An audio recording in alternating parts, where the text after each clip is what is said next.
नमस्कार दोस्तों, मैं पंकज त्रिपाठी। महाभारत का युद्ध शुरू होने से पूर्व और भागवत गीता के अर्थ को समझने से पूर्व हम एक बार समझ लेते हैं महाभारत की जो सेनाएं थी उनके घटक किस प्रकार थे।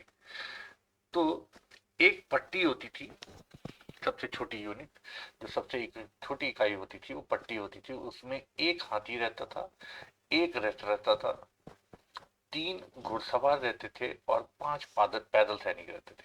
हाथी के ऊपर 5 से लेके 8 सैनिक या महारथी रहते थे, या रथ के ऊपर रथी या महारथी रहते थे। तो एक पट्टी में एक हाथी, एक रथ, तीन घुड़सवार, 5 पैदल सैनिक। तीन पट्टियों का समूह जो है एक सेनामुख बनता था, तीन सेनामुख से एक गुल्म बनता था, तीन गुल्मों से एक गण, तीन गण से एक वाहिनी, तीन वाहिनी से एक प्रीताण, तीन प्रीताण से एक चामू, तीन चामू से एक अनकीनी और 10 अनिकीनी से एक अक्षौहिणी सेना होती थी।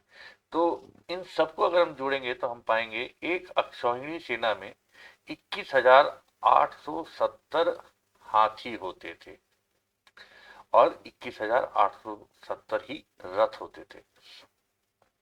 65,610 घुड़सवार होते थे और 1,09,350 सैनिक होते थे। ये जो एक अक्षौणी सेना होती थी, इनका एक प्रमुख होता था, पट्टियों में भी एक कमांडिंग पोजीशंस में रहता था। इस प्रकार ये सब के सब बहुत ही सिस्टमेटिक तरीके से यूनिट के रूप में कंट्रोल किए जाते थे। युद्ध के समय ये अपने व्यूह बनाते थे, तो हर पट्टी से लेके अक्षौणी तक सब पोर्शंस का एक एक प्रमुख होता था और जो व्यू होता था उसी के अनुरूप ये लोग अपने कार्य को संपादित करते थे और व्यू के अनुरूप युद्ध लड़ा करते थे। तो कौरवों के पास 11 अक्षौणी सेना थी, जिसका अर्थ हुआ कि उनके पास 2,40,570 हाथी, 2,40,570 रथ, 7,21,710 घुड़सवार थे और 12 लाख पैदल सैनिक, 12,02,850। पांडवों के पास 7 अक्षौहिणी सेना थी, जिसमें से एक हाथी जो थे वो 1,53,090, रथ भी 1,53,090, घुड़सवार जो थे वो 4,59,270 और पैदल सैनिक जो थे 7,65,450। तो ये टोटल जो सैनिक थे ये युद्ध में उपस्थित थे और महाभारत के युद्ध में इतने सैनिकों ने प्रतिभाग किया था। महाभारत का युद्ध खत्म होने के समय मात्र 10 लोग जीवित बचे थे। उनके बारे में हम आगे देखेंगे। अब हम इन सैनिकों में जो स्ट्रेंथ वाइज, जो उनकी ताकत का जो कंपैरिजन होता था, जो उनकी शक्ति होती थी, उनका जो रेशो दे रखा था वो इस हिसाब से था। एक अश्वारोही को 12 सैनिकों के बराबर समझा जाता था, एक गज को 12 अश्वारोही यानी 12 घुड़सवारों के बराबर समझाता था। एक अर्धरथी जो है वो भी एक हाथी या एक रथ के बराबर समझा जाता था, एक गज के बराबर समझा जाता था।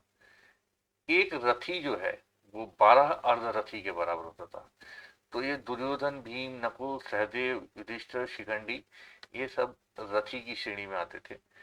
अतिरथी जो है वो 12 रथियों के बराबर होता था। कृपाचार्य, कृतवर्मा, युयुत्सु, धृष्टद्युम्न, सात्यकी, शिशुपाल, भूरी श्रवा, शल्य, कुंतीपुत्र, घटोत्कच और द्रौपदी के जो पांचों पुत्र थे जिनकी मृत्यु अंतिम दिन हुई थी, वो भी अतिरथी में आते थे। महारथी जो है वो 12 रथियों के बराबर होता था। भीष्म, द्रोण, अर्जुन, कर्ण, अश्वत्थामा, अभिमन्यु, द्रुपद, विराट, वृषसेना, धृष्टकेतु, जरासंध, भागीरथ, नरकासुर, बलराम, ये सब महारथियों की श्रेणी में आते थे। अति महारथी ये 12 महारथियों के बराबर होते थे। इतिहास में अब तक केवल 3 ही अति महारथी हुए हैं, एक परशुराम, भगवान श्री कृष्ण और रावण के पुत्र मेघनाथ। महामहारथी ये 24 अति महारथी के बराबर होते हैं। भारतीय संस्कृति में केवल भगवान शिव और शक्ति की प्रतीक मां काली महामहारथी की श्रेणी में आते हैं।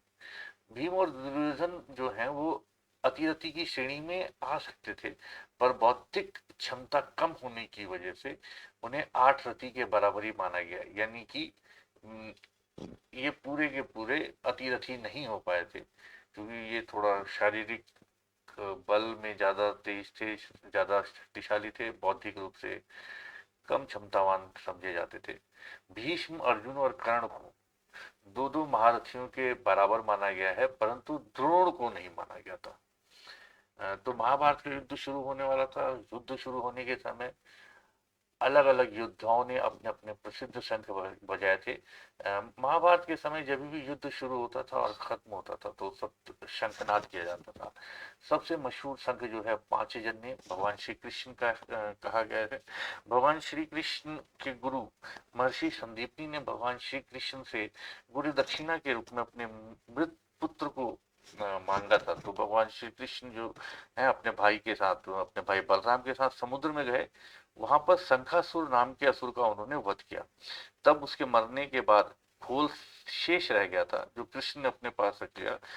वही जो है खोल बाद में पंचजन्य के नाम से प्रसिद्ध हुआ। पंचजन्य अभी कहा जाता है, मान्यता है कि अभी तक भी संसार में उपलब्ध है। दूसरा जो मशहूर संघ था वो गंगनाभ था। ये गंगा पुत्र भीष्म का प्रसिद्ध संघ था, जो उनकी माता गंगा से उन्हें प्राप्त हुआ था। गंगनाभ का अर्थ होता है गंगा की ध्वनि। अनंत विजय जो था युधिष्ठिर का शंख था, जिसकी ध्वनि अनंत तक जाती थी। यह शंख धर्मराज ने युधिष्ठिर को प्रदान किया था। इसी शंख को साक्षी मानकर पांडवों ने दिग्विजय किया था। भीम का बहुत ही विशालकाय शंख था जिसका नाम था पौड, जिसे अन्य कोई उठा नहीं पाता था। ये भीम को नागलोक से प्राप्त हुआ था और इसकी आवाज बहुत ही भीम का ये थी, डरावनी थी। अर्जुन का जो प्रसिद्ध शंख था उसका नाम था देवदत्त।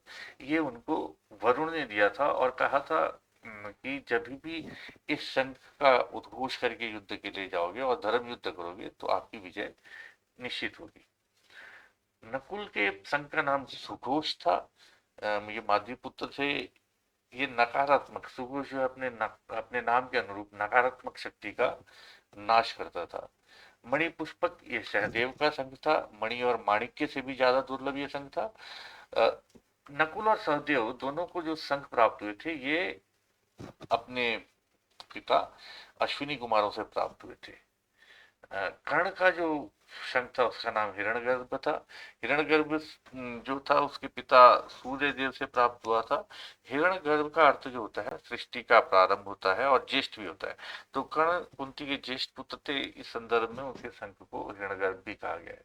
दुर्योधन के शंख का नाम विदारक था।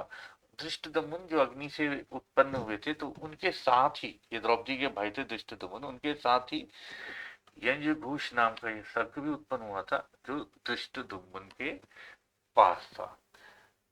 महाभारत में जो प्रसिद्ध वर्णित हथियार हैं इनके बारे में हम अगली वीडियो में देखेंगे। कौन सी योद्धा के पास कौन से प्रमुख हथियार थे। तो इंतजार कीजिए, अगले वीडियो में हम महाभारत में वर्णित जो प्रसिद्ध हथियार हैं उनके बारे में जानेंगे। आपका बहुत बहुत धन्यवाद।